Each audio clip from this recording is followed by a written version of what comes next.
Buenos días. 13 de junio. Espíritu Santo, tú fuiste enviado por el Padre y el Hijo, estando reunidos tus apóstoles cuando María dijo, envía tu Espíritu y se renovará la faz de la tierra. Envíame también a mí tus 7 dones para que me convierta de hombre terrenal en celestial y para que todo lo de la tierra me sirva únicamente para mejor servir a Dios y a mis hermanos, así sea. Y continuamos con nuestra lectura del libro Quiero una mente sana. Capítulo 12. De lo traumático a lo transformativo. Colosenses 1, versículo 11. Quisiera que se muestren fuertes en todo sentido, fortalecidos por la gloria de Dios, que puedan sufrir y perseverar sin perder la alegría. El sufrimiento a la luz de la fe, poder sufrir sin perder la alegría, parecieran ser experiencias completamente opuestas. A pesar de esto, es importante considerar cómo San Pablo, el teólogo del sufrimiento, demostró en un sinnúmero de ocasiones cómo era posible unir ambas a través del don de la perseverancia. Quienes perseveran son los que no se dejan desanimar ni debilitar por el sufrimiento, sino que continúan confiando en la sanación y restauración y convierten la esperanza en fuente de futuras alegrías. Segunda de Corintios, versículos 7 y 9. Ahora me alegro, no por su tristeza, sino porque esa tristeza los llevó al arrepentimiento. En San Pablo, quien hace todo un análisis de todos sus padecimientos, pruebas y experiencias de dolor, que nos ayudará a todos los hombres y mujeres de fe a entender mucho más profundamente el porqué y para qué del sufrimiento humano. ¿Qué de otra manera los primeros cristianos hubiesen podido resistir la persecución y el martirio si no se explicaba el sentido de la cruz, de la cárcel y de la persecución en una dimensión espiritual enriquecedora, para que estos primeros conversos no abandonaran la fe? En San Pablo se esteriliza el sufrimiento del siervo imitando a Jesús, la ofrenda mesiánica de una vida entregada para el beneficio de otros. Segunda de Corintios, versículo 6, del 4 al 10. Más bien siempre damos muestra de que somos ministros de Dios con mucha paciencia en las tribulaciones, en las necesidades, en las angustias, en los azotes, en las cárceles, en los tumultos, en los trabajos, en los desvelos, en los ayunos, recibiendo honra y deshonra, mala fama y buena fama. Se nos considera mentirosos, pero somos veraces. Desconocidos para uno, somos bien conocidos para otro. Parecemos estar moribundos, pero seguimos con vida. Se nos ve castigados, pero no muertos. Parecemos estar tristes, pero siempre estamos gozosos. Parecemos pobres, pero enriquecemos a muchos. Parecemos no tener nada, pero somos dueños de todo. En lecturas como esta vemos cómo San Pablo comprendió la dimensión sobrenatural del sufrimiento para cotizar lo que el don no le quitaba, más bien le añadía. En Filipenses primera, versículo del 10 al 13, quisiera que saquen provecho de cada cosa y cada circunstancia, para que lleguen puros e irreprochables al día de Cristo, habiendo hecho madurar la santidad. Hermanos, quiero que sepan que con todo lo que me sucede, el Evangelio más bien ha progresado. Mis cadenas han hecho circular el nombre de Cristo. El genio espiritual de San Pablo estuvo en analizar la vida de la luz del Espíritu Santo.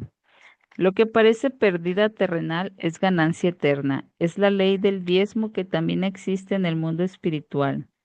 Muchos de los primeros cristianos fueron martirizados y al ofrecer sus vidas se convirtió en la primicia de la nueva cosecha ofrecida por diezmo, consagrado a Dios para bendecir al resto de la cosecha, la iglesia.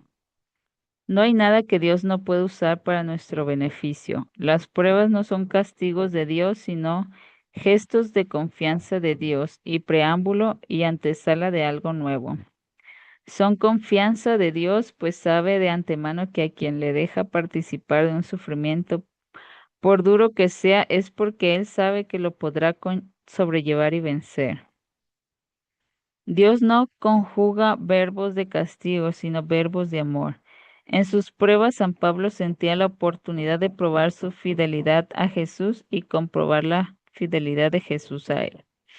En 2 Corintios, versículo del 12 y 10, más bien vivo contento en medio de las debilidades, los insultos, las privaciones, las persecuciones, las dificultades sufridas por Cristo, porque cuando más débil soy, estoy más fuerte, entonces más fuerte me encuentro. San Pablo dignifica el dolor humano y lo mira desde la altura de Dios. Nada es despreciado sino aprovechado para conseguir lo que por cuenta propia no conseguiríamos. Una nueva interpretación y aceptación de lo irremediable, hasta matizarlo de un nuevo significado y enriquecerlo con un nuevo propósito. Ya no se sufre en vano, sino por algo o por mucho. En el plan de Dios no hay pérdidas, sino ganancias. Las lágrimas no empañan los rostros ni las miradas, sino los bautiza, purifica y dignifica. 2 Corintios 4, versículo del 9 al 11. En todo apremiados, pero no acosados, perplejos, pero no desconcertados, perseguidos, pero no abandonados, abatidos, pero no aniquilados, llevando siempre en el cuerpo la muerte de Cristo para que la vida de Jesús se manifieste en nuestros tiempos.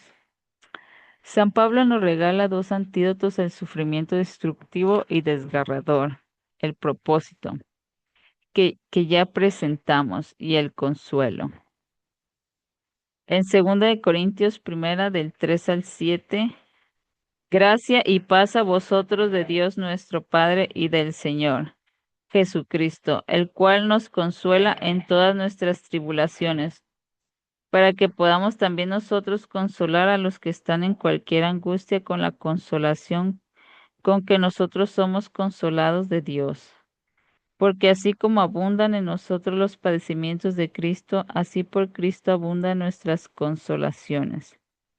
Si somos atribulados es para vuestra consolación y salvación, pues sabemos que así estamos unidos en el sufrimiento, pero también en el consuelo. San Pablo habla del sufrimiento inevitable, no de la carga que podemos entregarle a Jesús a cambio de una más llevadera.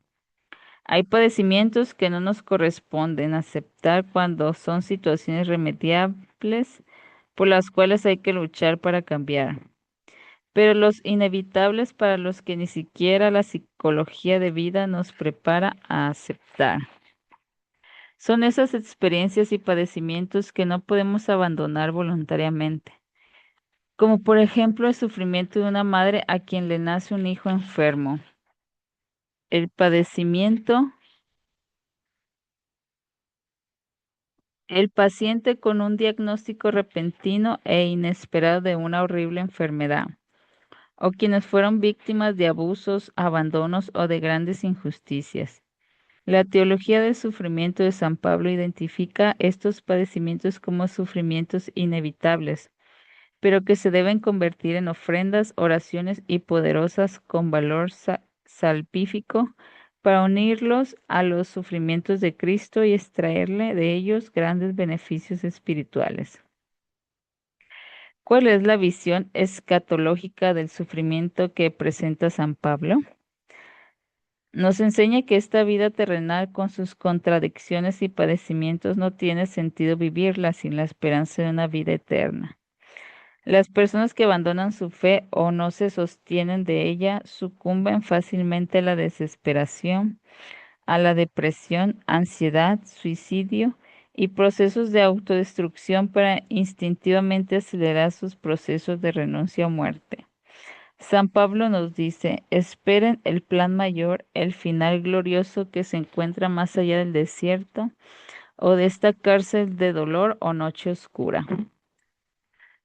Romanos 8, versículo del 17 al 18. Si somos hijos, también somos herederos, herederos de Dios y coherederos de Cristo, porque sufrimos con Él para ser glorificados con Él. Considero que los sufrimientos del tiempo presente no pueden compararse con la gloria futura que se revelará en nosotros. La coraza espiritual de San Pablo, que le protegía también emocionalmente la desesperación en la que caen muchas personas cuando sufren injustamente, fue el entender que podía ofrecer sus pérdidas a cambio de otras ganancias y sus dolores a cambio de otros tipos de alegrías. ¿Cómo se sufre sin llegar a la desesperación? Sufriendo sin resentimientos y comprendiendo con los instintos espirituales lo que la mente y el cuerpo rechaza. Es el misterio del dolor purificador, a veces más poderoso y sabio que la razón humana. El sufrimiento es el ámbito donde se prueba el amor. De ahí que San Pablo afirme en Filipenses 3, del versículo 11 al 13. He aprendido a contentarme cualquiera que sea mi situación. Sé vivir humildemente y sé tener abundancia. En todo y por todo estoy enseñado, así para estar saciado como para tener hambre, así para tener abundancia como para padecer necesidad. Todo lo puedo en Cristo que me fortalece. Segunda de Corintios 4, versículos del 16 al 18. Por lo tanto, no nos desanimemos y aunque por fuera nos vamos desgastando, por dentro nos vamos renovando de día en día. Porque estos sufrimientos insignificantes y momentáneos producen en nosotros una gloria cada vez más excelsa y eterna. Por eso no nos fijamos en las cosas que se ven, sino en las que no se ven. Porque las cosas que se ven son temporales, pero las que no se ven son eternas. El gran himno a la victoria del amor. Romanos 8, versículo del 37 al 39. Sin embargo, en todo esto somos más que vencedores por medio de aquel que nos amó. Por lo cual estoy seguro de que ni la muerte, ni la vida, ni los ángeles, ni los principados, ni las potestades, ni lo presente, ni lo porvenir, ni lo alto, ni lo profundo, ni ninguna otra cosa creada nos podrá separar del amor que Dios nos ha mostrado en Cristo Jesús nuestro Señor. La psicología del sufrimiento humano. El sufrimiento es parte del tejido de la vida. Él y la muerte son los dos visitantes que llegarán sin invitación ni bienvenida. Aunque no nos guste la idea, todos sufrimos y todos moriremos. Solo hay un porcentaje mínimo de personas que sufre de una condición extraña llamada anestesia congénita. Es una mutación que hace que sean totalmente insensibles al dolor. En estas personas los nervios que transmiten el dolor al cerebro funcionan mal y no transmiten la información correcta. Pero al no tener sensibilidad para el dolor pueden herirse o enfermarse más fácilmente, porque el dolor nos protege de autolesiones y nos alerta sobre la enfermedad. Lo que pasa para nosotros es inservible para Dios y la naturaleza es necesario. El dolor es la alarma que suena para que le pongamos atención a alguna área de nuestro cuerpo o corazón que necesita ayuda inmediata. Sin el dolor se acelerarían las enfermedades y nos agrediéramos con mucha más frecuencia. Quiero decir que el dolor no es el daño, sino lo que puede detener más daño. Todos los seres humanos experimentamos eventos que nos sacuden y estremecen y alteran la normalidad de nuestra vida. Sin duda alguna enfrentaremos experiencias duras, difíciles y en algunos casos traumáticas.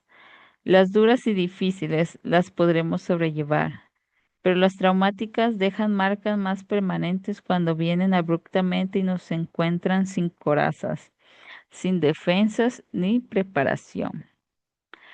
¿Cuál es la diferencia entre una experiencia dolorosa y una traumática? La experiencia dolorosa es la que podremos sobrellevar aunque sea con dificultad y la superaremos después de un tiempo. La traumática es la que abruma nuestra capacidad de enfrentarla, justificarla y solucionarla. Nos desarma, desorganiza e incapacita emocionalmente.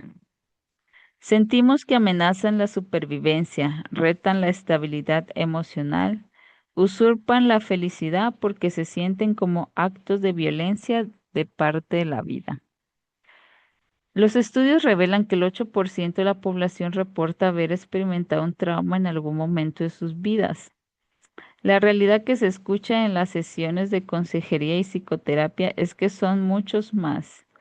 Las víctimas de experiencias traumáticas son forzadas a vivir con permanentes memorias y marcas de dolor, o tomar dramáticas decisiones de cambio y recuperación. Algunas entran en shock o negación, otros en emociones descontroladas y tienden a sobrecompensarse, desequilibradamente en respuesta a lo que la vida les quitó. Ejemplos de experiencias que producen traumas. El vivir enfermedades infantiles muy sucesivamente. Abandono del padre o madre o divorcio de los padres. Ser víctima o testigo de violencia doméstica, abuso físico o sexual. Experimentar la pérdida o muerte de un ser querido cercano y amado. Recibir un diagnóstico de cáncer o muerte segura. Vivir con un enfermo mental, un adicto o alcohólico. Pasar por desastres naturales como incendios, ciclones fuertes o terremotos. Vivir una guerra. Ser víctima de un crimen o de una gran injusticia. Ser heridos en accidentes de tráfico aparatosos. ¿Cuáles son los daños prolongados o permanentes de los traumas no sanados? Los eventos traumáticos nos hacen sentir que perdimos el control de nuestra vida, de nuestro presente y futuro. Dejamos de vivir en piloto automático y ahora estamos conscientes de todos los detalles dolorosos. Empezamos a vivir con medio, inhibiciones y desconfianzas. La respuesta inadecuada es buscar el escape o vivir un sufrimiento paralizante. Hay personas que después de vivir el trauma quedan sensibles de por vida. Todo lo que les recuerda el sufrimiento original lo analizarán con desprecio, aprensión y a veces pánico. Sus sistemas nerviosos han sido severamente golpeados y serán muy vulnerables a la ansiedad o depresión. Las experiencias traumáticas producen sentido de abandono, baja autoestima, complejo de inferioridad, crisis existencial, desconfianza ante la vida y ante otros seres humanos, ideación suicidia, sentido de derrota o fracaso, sentirse marginado por la vida, menospreciado, el blanco de usurpaciones y de enemigos, miedo, victimización, tendencia a abrazar el pasado, depresión, ansiedad, estrés postraumático, adicciones, deformación del carácter y disonancia cognitiva. Imaginar realidades alternativas. Recuerdos intrusivos, flashbacks o síntomas de evasión. Mantenerse lejos de todo lo que le recuerda el evento.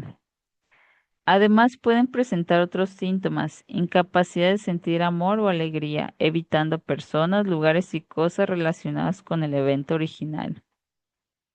Sentirse irritable con hipervigilancia y reactividad, sobresaltarse fácilmente o estar repentinamente molesto o agitado, con sentido de autodesprecio. También podrán manifestarse reacciones físicas tales como migrañas, dolores musculares, molestias estomacales, falta de apetito o ganas de comer demasiado, insomnio o dormir demasiado, pesadillas, letargo o debilidad física, palpitaciones, respiración rápida, sudor excesivo o desatenderse médicamente por desinterés a la vida. ¿Cómo podemos sanar de las experiencias traumáticas? Podemos sanar porque somos más resilientes que lo que nos acreditamos. Solo si sucumbimos a la tristeza y nos enmarcamos en esa historia de dolor, nos tachamos de marcados y traumados el resto de la vida.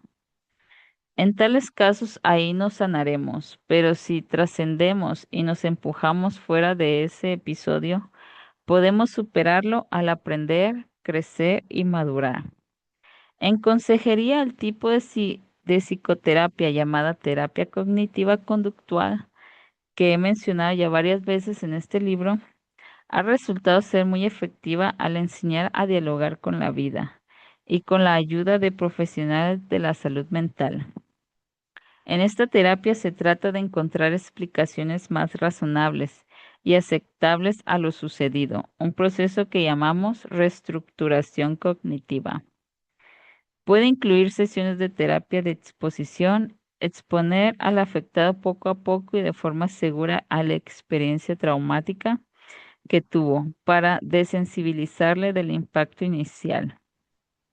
Como parte de esta terapia, las personas pueden hablar o escribir sobre su experiencia o visitar el lugar donde ocurrió el hecho.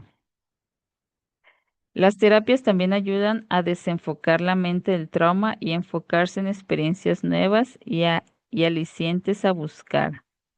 Con una red de apoyo, eventos alentadores y personas consoladoras, se busca normalizar la vida lo antes posible. Técnicas para ir de lo traumático a lo transformativo. La lucha personal de cada ser humano es asegurar su supervivencia y encontrar su felicidad, su finalidad y su eternidad. Las vivencias traumáticas se sustentan en una especie de cortocircuito emocional y se siguen retroalimentando de experiencias parecidas cuando vivimos un episodio traumático y no tenemos las herramientas psicológicas necesarias para lidiar con el problema. La parte emocional de nuestro cerebro da la señal de alarma y desconecta la parte racional. Es por eso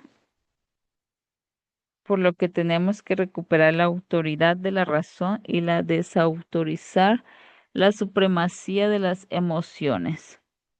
Debemos deliberadamente programar un nuevo comienzo, erradicar el lenguaje de la derrota y del fracaso, dominar el don del equilibrio, entender fortalezas y fragilidades.